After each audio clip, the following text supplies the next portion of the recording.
Hello, ladies and gentlemen. Jacob Licklider here with the reaction to this week's episode of Doctor Who, which was, of course, Oxygen. Again, this is coming out very late because I only just got home and was able to see the episode. But, boy, this one really made me. Well, I was going into this episode hoping for the best because this is a Jamie Matheson script, and I really did enjoy Mummy and the Orient Express and Flatline, even if the girl who died was kind of bad. That one I sort of blame on Stephen Moffat overall. But this script was just... Okay, there are going to be spoilers, so if you haven't watched this one, I suggest you do, because let's just say it's an excellent one where... Well, I won't give too much away. I'm going to start with the biggest thing. The villain itself is just amazing, because it's... Matheson writes the script, and obviously it's a... Basically, I think the script is meant to show something that I don't think anyone ever really thinks about. Now, I like capitalism as a system. It's the best system we have, but it has flaws. But this one, and this episode is a satire of if the flaws if we go to capitalism in the extreme, where the major flaw is that it doesn't always treat people as humans, which is a very big problem. Sure, the episode doesn't know too much about how while we don't treat people capitalism doesn't treat people like humans, it can also have people break out of their bad situation. But this one, that's not the point. This is meant to be like, hey, maybe we need to try to fix this somehow, which I don't have a solution, but it just sort of gives an interesting sort of light to the problem, I think, which works. And the setting, I mean, and the setting and the direction both make it feel real, because, okay, so this one, it's set in a spaceship where oxygen, you have to pay for oxygen, like, so after an amazing opening scene, which is really the only comedic scene in the episode where Matt Lucas actually shines, like, he is really legitimately funny. It's like, no, I'm being the stuffy one here, just keep Capaldi on Earth, and it's really good. I mean, it's like, well, I'm just keeping your promise, and you told me this fluid link was important. That one isn't important. I lied. We're going off into space now. That's just amazing. But we get into the spaceship where the pre-credits scene has already shown that we have space zombies in spacesuits walking around, which of course they get a scientific explanation, which I'll get to later.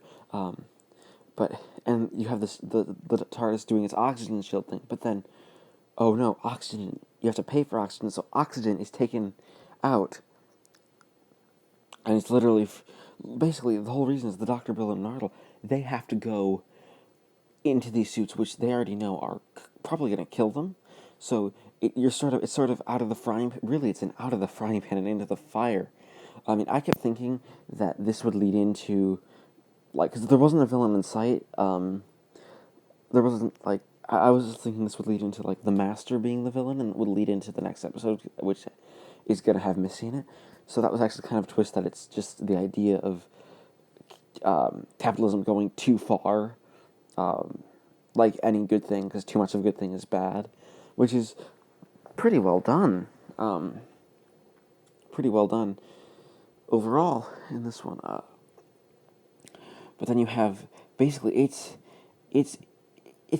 kind of just a base under siege. Really, it's just a base under siege story, but it's executed so perfectly well, and with a threat like, okay, with just the threat of the vacuum of space, and like the suits, because basically the twist is that because the the space station crew have become inefficient in their mining, a rescue ship is on its way carrying a new crew, and it's just waiting for all these people to be off. So, and that's not revealed until near the very end, and this artificial intelligence is being programmed to learn and just try to kill all these people. And the director, Charles Palmer, does a lot of cool things with just the atmosphere and the fact that in space no one can hear you scream, because they really play on that fear of no one screaming. Like in the pre-credit sequence, we have one character talking, she's just trying to get herself through it, and she knows everyone else is dying, so by talking to herself and kind of to the person she's with, who she's in love with,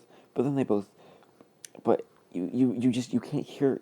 There's points where they cut away and you can't hear her because it's space. It's a vacuum. You can't really expect the vacuum to be working at all.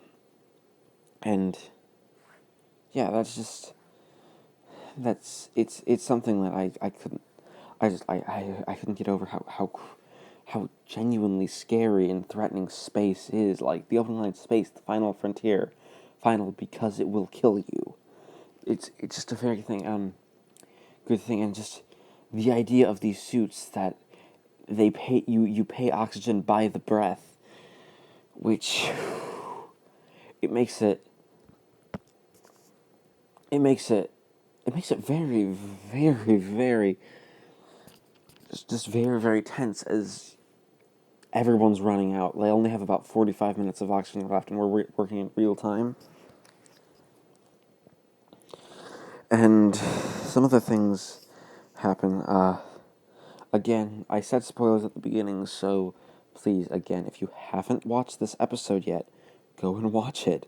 I'm giving you one more chance before I really spoil a lot of the other really good stuff. Okay, so about the 20-minute mark, everything's going fine. It's where we would reach the cliffhanger, and Matheson actually almost writes in a cliffhanger that we could split this up into a serial, which I understand. I understand. It makes just a lot of sense to have that cliffhanger, and it's brilliantly done where Bill's suit has been malfunctioning the whole time. That's what sort of made me think it might be the Master, because it's specifically Bill's, and it feels like the Master would be like something trying to hurt the companion to trick the Doctor into, basically just trick the Doctor into getting hurt or something. And so that's just sort of what I thought. But I'm actually really surprised that it wasn't the Master as the villain. So it's like, we're going to say, okay, because I know Missy's in the next episode, so I think that'll be the reveal of this one, that she's back. That just wasn't. And you get this amazing scene between Capaldi and Mackie, where, well, Bill's suit is malfunctioning, and they're going to be into the airlock is opening. She has oxygen, but she doesn't have protection against the weather, so the Doctor takes off his own helmet and puts it on hers, just so he can save her, and it leaves him blind. There's a suggestion that this is similar to the temporary blindness from Brain of Morbius, but the end of the episode reveals that, well, it's not, he still can't see. And we know someone's in the vault, and it's all because they didn't listen to Nardole, and it's this really, really powerful scene. Capaldi plays it really well, and Matt Lucas is actually, again, really, really a good actor in this one.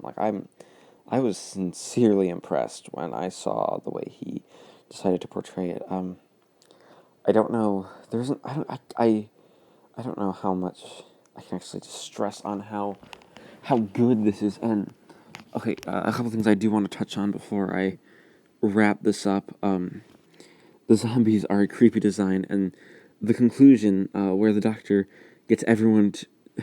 We think he's doing electrolysis, which, if you don't know, that's sort of when you basically make oxygen out of water by doing a redox reaction. But no, he's actually trying to get their life signs to the nuclear core, that is actually a really good way to...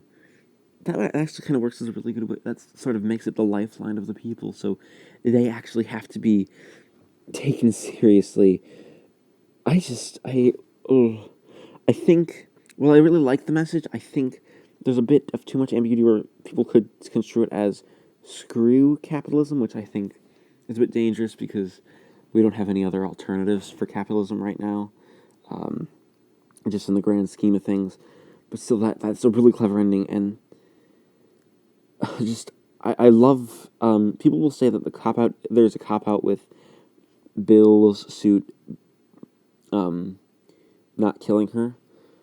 I think that cop-out is more justified because, one, the Doctor explains, because it's shown to the audience that, and to the Doctor, that the suits are learning from, they are listening, they are picking up what people are saying, not what they're thinking, but what they are saying.